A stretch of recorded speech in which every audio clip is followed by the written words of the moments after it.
todos os irmãos que nos assistem. É um prazer poder estar estudando mais uma vez a Palavra de Deus.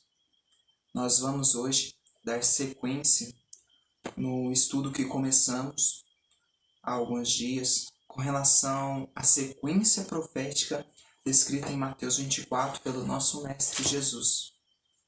Nós ali, no primeiro momento, nós estivemos vendo sobre o princípio das dores, introduzindo este capítulo, e hoje nós estaremos dando sequência, então, a este estudo. Aqueles que estão vendo esse vídeo, nós recomendamos que dê uma pausa no vídeo, faça uma oração. No primeiro vídeo, nós repartimos Mateus 24 em setores, né? Do verso 6 até o 7, nós falamos sobre o princípio das dores. Do verso 9 até o verso 14, nós dissemos que aqui em Mateus 24 está falando sobre a pregação do Evangelho e a perseguição que haverá. Do verso 15 até o 20, Jesus descreve a abominação desoladora. Do verso 21 e 22, a grande tribulação. Do verso 23 até o 28, são lições e exortações de Jesus quanto à sua verdadeira vinda e à falsa vinda do anticristo. O verso 29 retoma também o tempo de a grande tribulação. E o verso 30 e 31 é a volta de Jesus. Então, hoje nós vamos dar sequência nesses versos. E algo importante a ser dito e a ser pensado é: será que tudo isso está numa sequência, uma coisa após a outra? Hoje nós vamos ver um pouco sobre isso. Estivemos vendo o princípio das dores, como já dito no último estudo, e vemos que guerras estão para ocorrer. Guerras que trarão fome, guerras que trarão também pestilências e pestes, doenças. E tudo isso é o princípio das dores. Depois disso, depois do verso 8, Jesus então diz, no verso 9: Então vos hão de entregar para serdes atormentados, e vos matarão, e sereis odiados de todas as nações por causa do meu nome. Jesus aqui então usa a palavra então. Depois que ocorrer a guerra, fome e pestes, então vos hão de entregar para serdes atormentados, e vos matarão, e sereis odiados por todas as nações por causa do meu nome. Jesus está falando aqui de uma perseguição que haverá sobre os cristãos por causa do nome de Jesus. É importante nós pensarmos nisso com relação ao cenário qual Jesus já estava descrevendo. Guerras, fome, pestes, e tudo isso parece ser coisas mundiais e não religiosas. Guerras ocorrerão, mas isso aparentemente não tem ligação direta com a religião, com o Evangelho de Cristo. Fomes, pestes. Jesus, no primeiro momento, no princípio das dores, ele dá um cenário no mundo. Num segundo momento, a partir do verso 9, Jesus então começa já a descrever um outro cenário. Um cenário de guerra, o outro é de perseguição religiosa. Então, parece que algo aconteceu entre um estágio e outro. Num guerra e no outro perseguição. Guerra entre as nações, nações iradas entre si, como nós vimos. O que será que aconteceu que num momento as nações estão iradas e no outro a perseguição? Parece que algo ocorreu entre essas coisas. Nós vamos estar vendo o que acontece. Parece que essas guerras, de alguma forma, elas acabaram a envolver o povo de Deus. E uma pergunta que nós fazemos ao texto é: qual é o motivo da perseguição? Qual será o motivo da perseguição? Porque os cristãos começaram a ser perseguidos? Bom, o próprio Jesus diz: e vos matarão, e sereis odiados por todas as nações, por causa do meu nome, por causa do nome de Cristo. Isso é muito interessante. Como será que isso vai acontecer nos nossos dias? Será que todo aquele que se diz ser cristão será perseguido?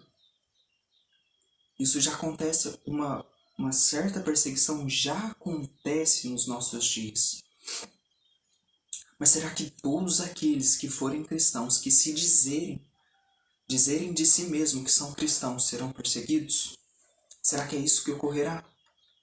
Bom, assim se cumpriu explicitamente na época de Jesus, na primeira aplicação, principalmente ali no Império Romano. Conforme o cristianismo ele foi crescendo, todo aquele que se dizia cristão, ele era olhado com olhos, em grande parte das vezes, com olhos suspeitos sobre aqueles que se diziam cristãos. Essa religião estava crescendo, avançando cada vez mais e tomando o império pagão. Satanás, ele foi perdendo cada vez mais o seu poder naquele império, ao ponto de os cristãos começarem a serem perseguidos. Todo aquele que se chamava cristão, que se dizia cristão, que professava o nome de Cristo, ele era fortemente perseguido. Foram tidas grandes perseguições, uma das primeiras por Nero, depois veio Diocleciano, no início do quarto século, e várias outras perseguições. Naquela época, se dizer cristão era motivo de perseguição. E nos nossos dias seria assim também? Num momento em que o cristianismo é aparentemente tão popular? Grande parte do mundo é cristã? Bom,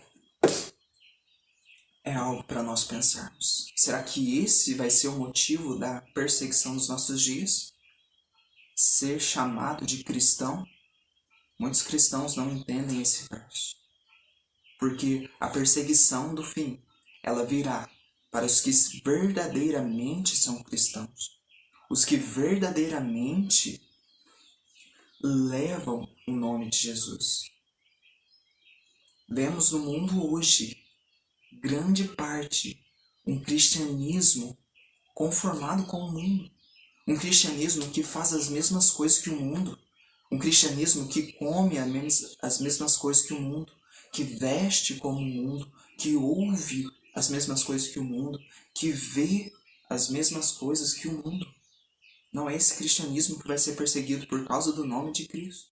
Segundo Timóteo, no capítulo 3, no verso 12, Paulo diz: e também todos os que querem viver piedosamente em Cristo Jesus sofrerão perseguições.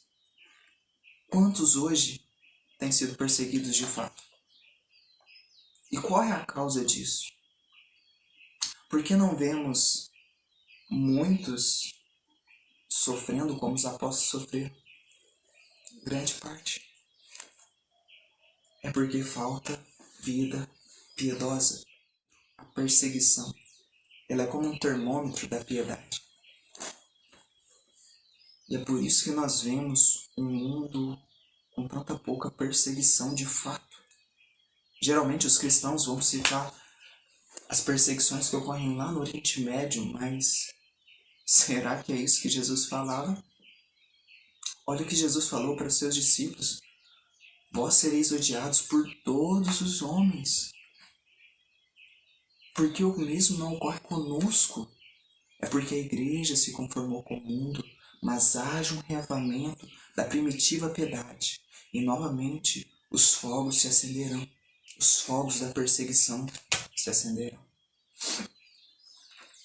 Cesse o compromisso com o pecado. E a perseguição iniciará. Então, voltamos à questão.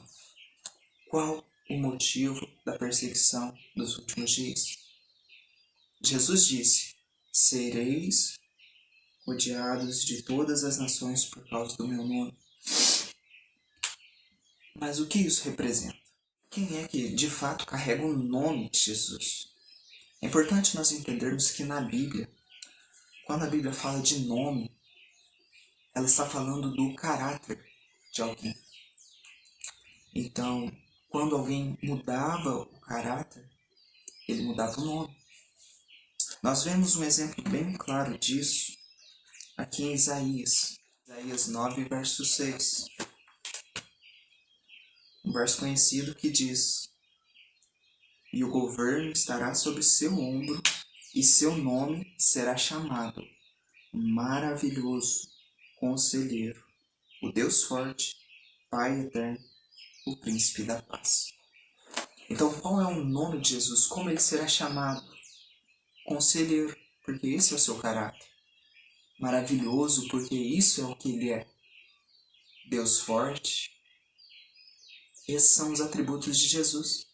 Vemos a mesma coisa ali em Êxodo 34, 33. Então, nome e caráter. Ser odiado por causa do nome de Cristo. Isso significa que essas pessoas carregarão o caráter de Deus. Elas carregarão o nome de Deus, o nome de Cristo, o caráter de Cristo. Essa será a causa da perseguição. O mundo não vai suportar pessoas tendo o caráter de Jesus Cristo, assim como não suportou o próprio Cristo, porque as trevas se chocam com a luz. Então, o que demonstra aqueles que carregam o nome de Cristo? Paulo diz assim, em 2 Timóteo 2, verso 19.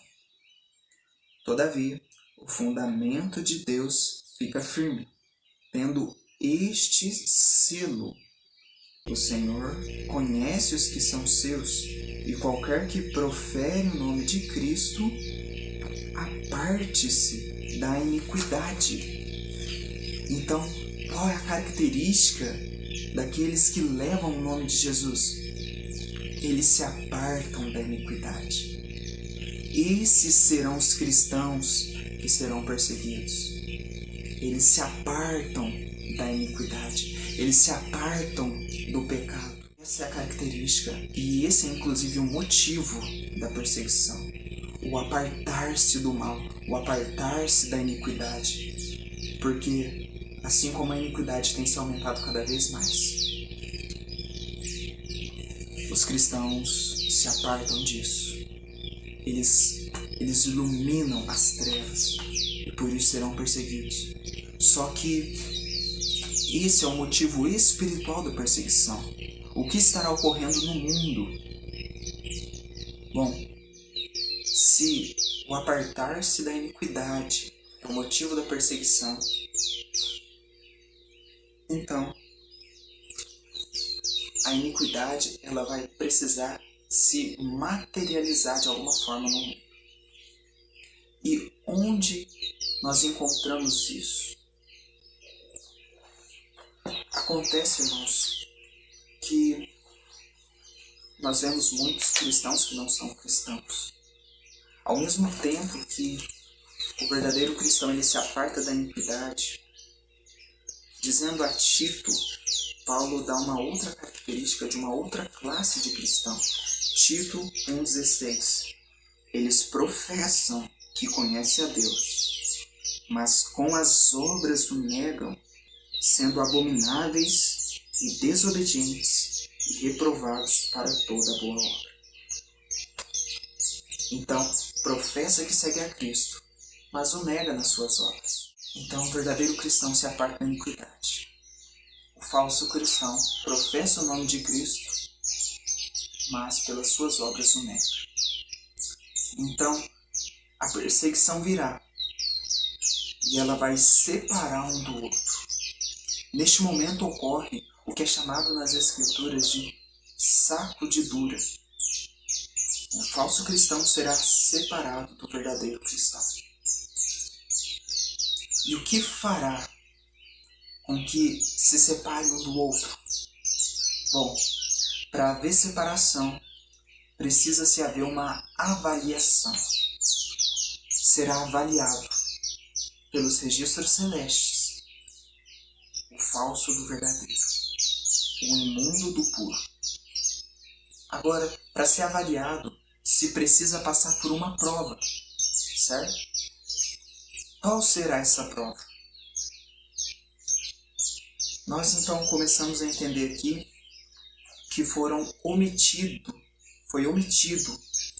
alguma coisa entre o verso 8 e o verso 9. Porque, como nós já dissemos, no verso 8 ele fala de guerras, fomes, pestes, derramamento de sangue, terremoto. E no outro ele fala dos cristãos sendo perseguidos. Algo aconteceu. E o que aconteceu? Jesus aqui não especificou. Mas ele especifica isso depois. Lá no verso 15. Ele começa dizendo o verso 15, ele começa usando a palavra quando. Essa palavra ela é importante e ela tem o sentido de Jesus dizer no momento em que. Então, quando ele usa a palavra quando, ele pode estar fazendo referência a algo que já foi dito. É como se ele falasse uma sequência de eventos e depois ele quisesse especificar alguma coisa em algum evento.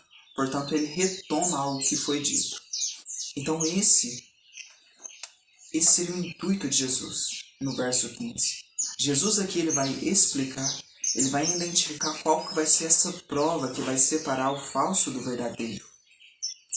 Tanto é que depois, o que ele diz no verso 15? Ele diz: quando, pois, virdes que a abominação da desolação de que falou o profeta Daniel está no lugar santo, quem ele entenda, então os que estiverem na Judéia fujam para os montes. Por que fujam para os montes? Porque quando eles verem a abominação desoladora, vai começar a ocorrer perseguição. Então, fujam. Se nós então fôssemos colocar aqui numa ordem os eventos, como nós vimos, primeiro se inicia com o princípio das dores. As guerras vão nos mostrar que os últimos eventos começaram. Depois das guerras, então, nós vemos a abominação desoladora começando. E isso vai trazer perseguição. Então, antes da pregação e perseguição, vem a abominação desoladora. E depois, a sequência como nós entendemos. A grande tribulação e a volta de Jesus. Então, antes de nós entendermos a pregação do Evangelho e a perseguição, nós precisamos entender a abominação desoladora. Que isso será prova para avaliar o falso do verdadeiro. E o que ficar como verdadeiro será perseguido. Assim também foi na primeira aplicação. Como nós dissemos, começou-se a guerra judaica no ano 66, com a investida de Sérgio Galo. E com essa investida, ocorreu-se a abominação desoladora, que como nós vemos em Lucas, no capítulo 21, ele estava falando de Jerusalém ser cercada por exércitos. Quando isso aconteceu, eram para eles fugir. Por quê? Perseguição viria sobre quem estivesse em Jerusalém por parte dos romanos. Então, primeiro a guerra judaica se iniciou. Com isso, eles viram a abominação desoladora acontecendo. E então, eles fugiram. Com essa fuga, começou a perseguição. E através dessa fuga, eles se disseminaram, se dispersaram ali por todo o Império Romano, não somente o Império Romano, mas muito terras distantes e longes. E através disso, o Evangelho foi disseminado, a pregação foi disseminada. De Jerusalém fugiram para Pela e ali de Pela, então, se disseminou. Então assim também será nos nossos dias. Primeiro se inicia a guerra, e logo nós veremos a abominação da desolação acontecendo para os nossos dias. Na época, na primeira aplicação, se referia a Jerusalém ser cercada pelo exército romano. E nos nossos dias? Como isso se cumpriria nos nossos dias? Bom, Jesus diz quem fala sobre isso. Mais uma vez, Jesus aqui recomenda o profeta Daniel. Então, o que será que Daniel tem a nos dizer? E onde que nós achamos essa abominação desoladora? No lugar santo. O que será que significa uma abominação que desola vai estar no lugar santo? Bom, nós encontramos isso em Daniel capítulo 11, no verso 31. Ele diz: e braços se colocarão ao seu lado, e eles contaminarão o santuário da força, removerão contínuo, e eles estabelecerão abominação desoladora. Jesus falou que essa abominação vai estar no lugar santo. Mas eu pergunto, qual será esse lugar santo? Que abominação vai ser colocada no lugar santo? Falando sobre o homem da iniquidade, Paulo ele fala de algumas características do homem do pecado. Na carta aos Tessalonicenses, 2 Tessalonicenses, no capítulo 2, no verso 4, ele fala assim: o qual se opõe e se levanta contra tudo que se chama Deus ou se adora, de sorte que se assentará como Deus no templo de Deus, querendo parecer Deus. Bom, irmãos, o que então o homem da iniquidade faz? A Bíblia diz que ele se levanta contra tudo que é Deus. Agora, eu pergunto, será que ele se assenta de verdade no trono de Deus, lá no templo de Deus? Não. Isso é uma linguagem simbólica, uma linguagem espiritual para nos fazer entender o que esse poder faz, o que este homem faz. Quem será que deseja ser Deus e faz de tudo para se parecer como Deus? Desde os protestantes, desde Martinho Lutero e vários outros, esse poder tem sido chamado, tem sido considerado como sendo o papado. E isso é muito claro na profecia. De fato é ele. Então, de que forma ele se assenta no trono de Deus, no templo de Deus, querendo parecer Deus? Qual é esse templo de Deus? Bom, é o santuário celeste. Lá está o trono de Deus. E é lá que ele faz isso. Mas como ele faz isso? Como que ele consegue se assentar lá no trono de Deus, no templo de Deus? De que forma ele faz isso? Ele faz isso de forma espiritual, fazendo coisas aqui na terra. Jesus diz que tudo que é ligado no céu é ligado na terra, nos dando a entender de que o que acontece aqui na terra interfere lá no céu. Assim também é com o papado. Suas atuações aqui na terra, elas interferem no santuário celestial que está lá no céu.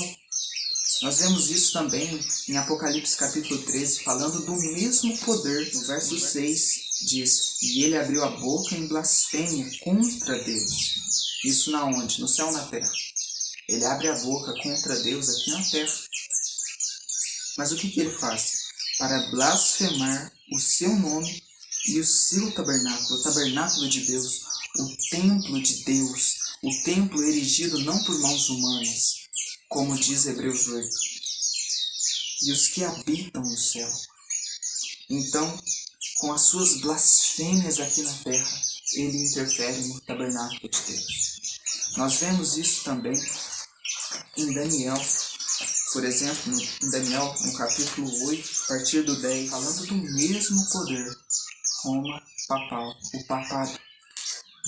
E este tornou-se grande e chegou até o exército do céu, e ele lançou alguns do exército e das estrelas ao chão e os pisoteou. O que são estrelas? Como nós vemos em Apocalipse no capítulo 1, são anjos, são mensageiros. Verso 11, sim, ele engrandeceu-se e chegou até o príncipe do exército. Aqui está falando de Jesus. E retirou o contínuo, e o lugar do seu santuário foi arremessado abaixo. Olha só, o papado, com as suas atuações aqui na terra, interferiu no céu. Qual será essas atuações que faz com que o papado interfira no céu?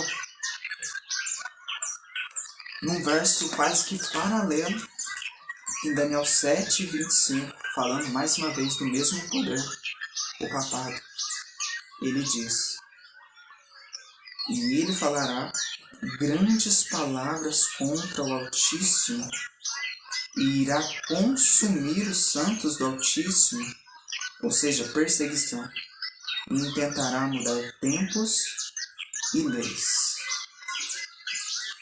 Qual lei será que ele tenta mudar? A lei dos homens? Bom, pode ser que até tente, mas a lei que ele tenta mudar, que interfere no santuário celestial, é a lei de Deus. Dessa forma, ele interfere no santuário celestial e também persegue os santos, como nós vimos. Então, a abominação da desolação no lugar santo seria estar relacionada com isso.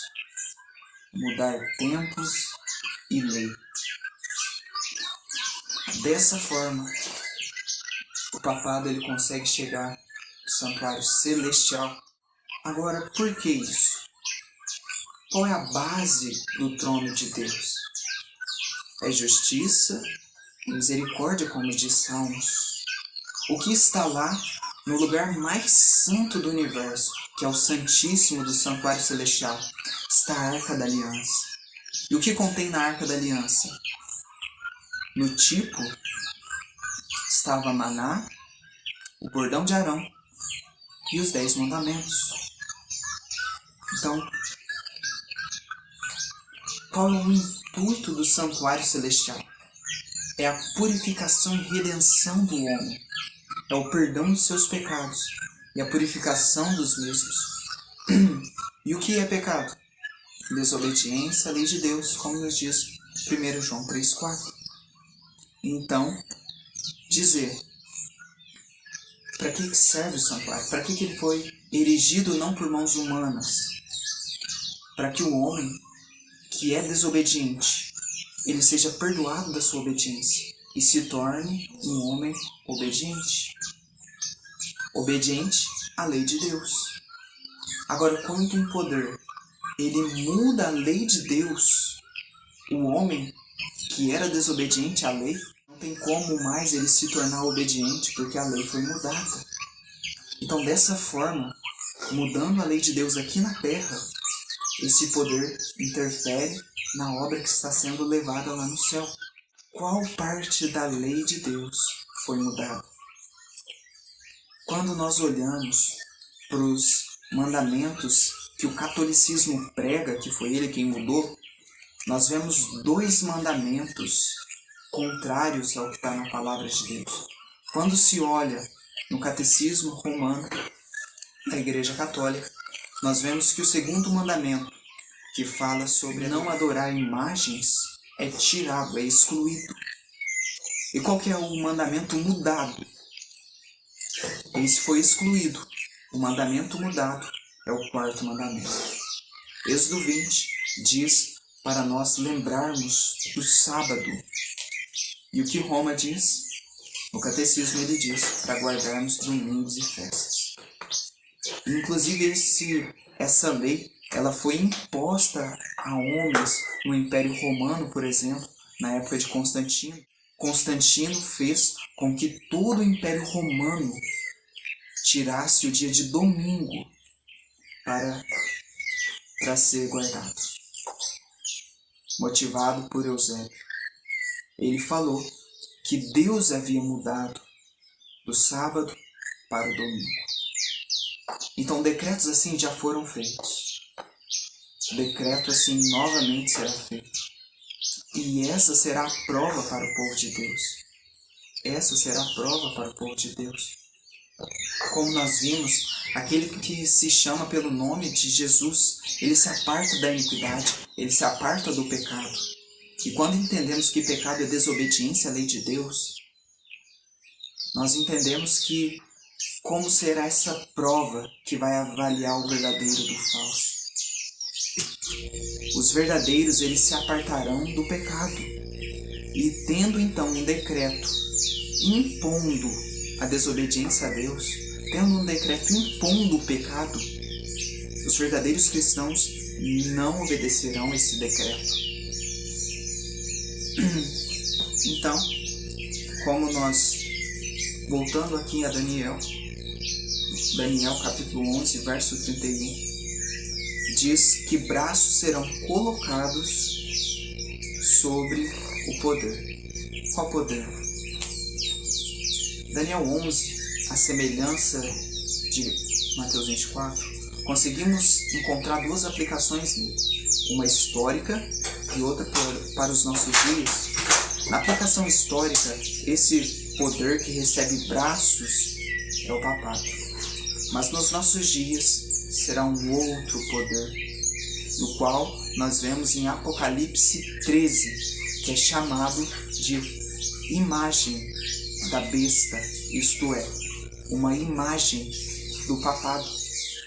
Algo semelhante ao papado, mas que não é o papado. E isso seria necessário então um estudo de Apocalipse 13. Mas nós vemos de forma clara que será o protestantismo apostatário. Então braços serão colocados ao protestantismo. E eles contaminarão o santuário da força. Qual santuário? O santuário celeste. Eles contaminarão o santuário celeste. Como contaminarão? De que forma eles vão contaminar o santuário lá no céu? O próprio verso diz: removerão contínuo, e eles estabelecerão abominação desoladora. Agora, quando a Bíblia aqui diz contínuo, infelizmente muitas versões diz sacrifício diário ou alguma outra coisa. Infelizmente isso foi acrescentado por homens. No original está apenas a palavra tamid, que é contínuo. Esse contínuo, ele não se refere apenas ao sacrifício realizado no santuário, mas ele se refere ao santuário de forma geral. É usada no Antigo Testamento, se referindo sim ao sacrifício em Números 28, verso 3, mas também se refere às lâmpadas em Levíticos 24, verso 2, ao pão da proposição, 2 Crônicas 2, verso 4. Também se refere ao peitoral usado pelo sumo sacerdote, em Êxodo 28, verso 29, e também em 1 Crônicas 23, 31. Se refere também a alguns sacrifícios. A palavra tamid se refere a tudo isso. Então, não é somente ao sacrifício, mas representando todo o serviço realizado no santuário, que devia ser realizado continuamente.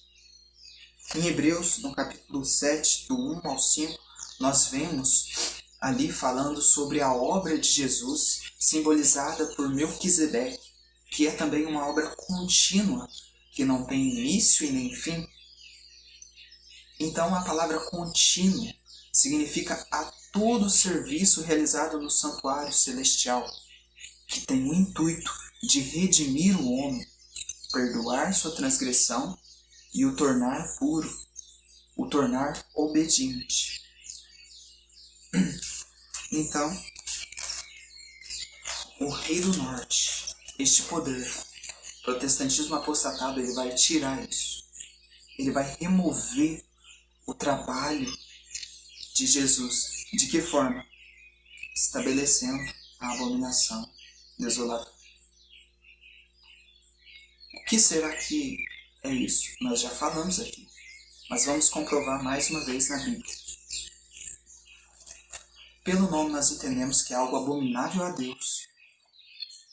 E por ser desoladora, é algo que desola. Essa abominação desoladora que vai causar perseguição, como nós já vimos. O que será que é muito abominável a Deus? Ezequiel no capítulo 23, verso 36. Jesus aqui falando de duas prostitutas. E isso é um símbolo do fim, porque nos nossos dias, em Apocalipse 17 também fala de duas classes de prostitutas. A prostituta mãe e as prostitutas filhas. Assim também é aqui em Ezequiel 23. O que é uma prostituta? Uma igreja apostatada. Então, o que diz aqui em Ezequiel 23, a partir do 36? Ele diz: o Senhor me disse mais: filho do homem, tu julgarás a Oliá, a Olá e a Olibá. Sim, declara-lhes as suas abominações. Estamos procurando uma abominação. O que será que é abominação para Deus?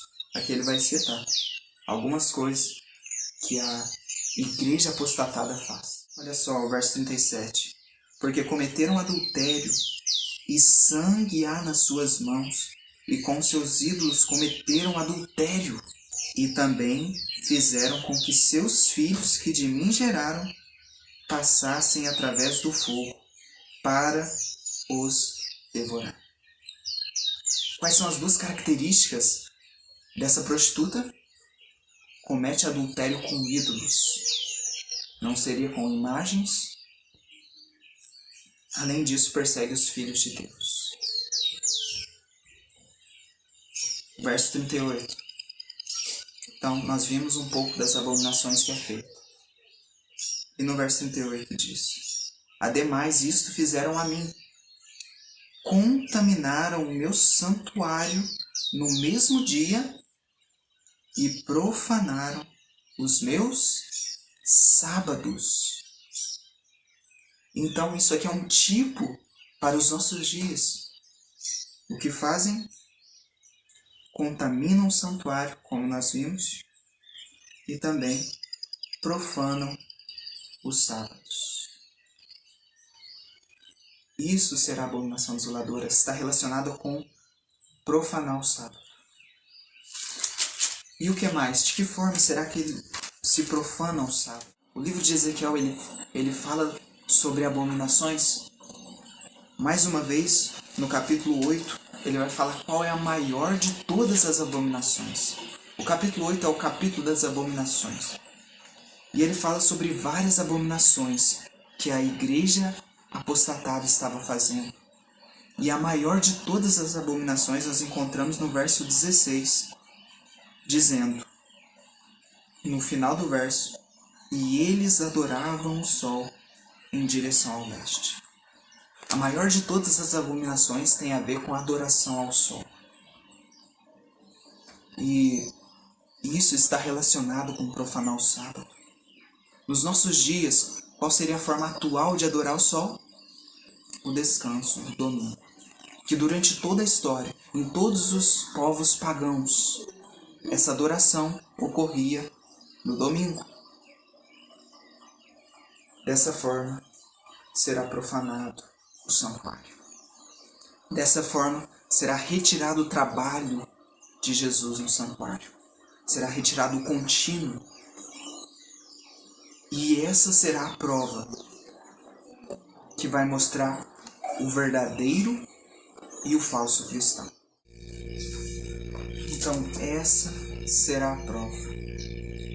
Se nós quisermos entender mais sobre essa prova Então, quem quiser entender precisa estudar Apocalipse 13, que vai falar especificamente dessas coisas. Podemos tirar um momento, algum estudo para vermos isso. Mas aqui então, dentro do contexto de Mateus 24, nós entendemos o seu papel. Vai separar o falso do verdadeiro. E o verdadeiro vai sofrer perseguição. Essa abominação, ela desola. Essa abominação é o domingo colocado no lugar do sábado. Então este foi o nosso estudo de hoje. No próximo estudo, então, estaremos dando sequência falando da perseguição e da pregação do Evangelho e o seu encerramento. Que fiquem todos na paz e na graça de Jesus Cristo.